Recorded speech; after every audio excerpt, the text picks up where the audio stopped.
इधर मध्य प्रदेश में महिलाओं के नाम पर प्रॉपर्टी खरीदने पर रजिस्ट्री में मिलने वाली 2% की छूट बढ़ाकर 4% होने जा रही है।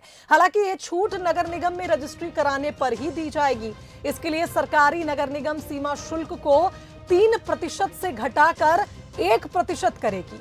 पंजीयन विभाग ने इसका ड्राफ्ट तैयार कर शासन को भेज दिया है। सरकार इसे अध्यादेश के जरिए लागू कर सकती है और यदि इस प्रस्ताव को मंजूरी मिलती है तो 50 लाख की प्रॉपर्टी खरीदने वाली महिलाओं को स्टैंप ड्यूटी में 2 लाख रुपए तक की बचत होगी। पंजीयन विभाग के सूत्रों ने बताया है कि 2% की छूट से सरकार को सालाना 740 से 840 करोड़ का घाटा होगा। अभी शहरी क्षेत्र की प्रॉपर्टी की रजिस्ट्री कराने पर पंजीयन विभाग 12.5% स्टैंप ड्यूटी लेता है। गांव की बात करें, यहां स्टैंप ड्यूटी 9.5% है और साल 2020-21 के अंतर्राष्ट्रीय महिला दिवस पर मुख्यमंत्री ने महिलाओं को प्रॉपर्टी में 2% रजिस्ट्रेशन शुल्क में छूट दी थी। तभी से महिलाओं के नाम प्रॉपर्टी खरीदने पर 10.5% की स्टैंप ड्यूटी लग रही है। तो मध्य प्रदेश में प्रॉपर्टी खरीदना सस्ता होगा और अगर महिलाएं अपने नाम रजिस्ट्री कराती हैं तो उन्हें छूट दी जाएगी। महिला के नाम पर प्रॉपर्टी लेने पर फायदा होगा। 2% से बढ़कर 4% तक छूट दी जाएगी।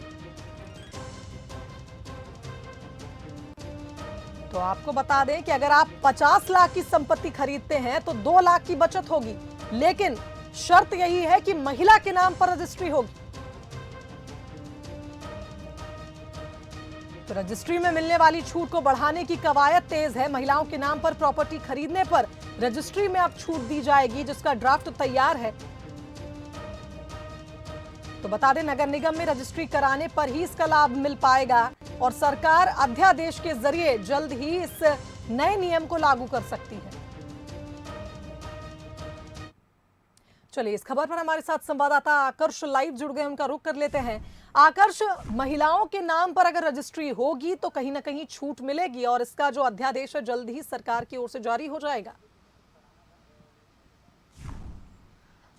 जी शिवांगी, आम लोगों के लिए राहत भरी खबर है। जो प्रॉपर्टी टैक्स लगती थी उसमें अब सरकार छूट देने वाली है। ड्राफ्ट बनकर तैयार हो गया है। सरकार निगम में जो टैक्स लगाती थी 3% का, उसमें घटोतरी कर रही है, कमी कर रही है। 1% ही अब टैक्स लगेगा और यही कारण है कि जो 4% पहले प्रॉपर्टी टैक्स लगता था, अब वो घटकर 2% हो जाएगा। तो छूट बढ़कर, माफ़ी चाहूँगा, छूट जो 2% मिलती थी अब 4% होने वाली है। और हम यदि ड्राफ्ट की बात करें तो जो अध्यादेश लागू होगा, 50 लाख की प्रॉपर्टी खरीदने महिलाओं को स्टाम्प सिर्फ 2 लाख रुपए देना होगा। तो ये आम जनता से जुड़ी हुई काफ़ी अच्छी खबर है कि जो प्रॉपर्टी खरीदने वाले हैं, यदि वो आने वाले समय में प्रॉपर्टी खरीदेंगे और ख़ासकर महिलाओं के नाम पर यदि प्रॉपर्टी खरीदेंगे तो उन्हें ज़्यादा जो छूट है वो मध्य प्रदेश सरकार की तरफ से मिलेगी। शुभांगी, बिल्कुल सही कहा आकर्ष आपने। अगर मध्य प्रदेश में प्रॉपर्टी खरीदनी है और अगर सस्ते में खरीदनी है तो अब महिलाओं के नाम पर प्रॉपर्टी लेनी होगी। मध्य प्रदेश में प्रॉपर्टी खरीदना अब सस्ता हो गया है। 2% से बढ़कर अब 4% की छूट दी जाएगी, लेकिन महिला के नाम पर अगर रजिस्ट्री होगी तो ही ये छूट दी जाएगी।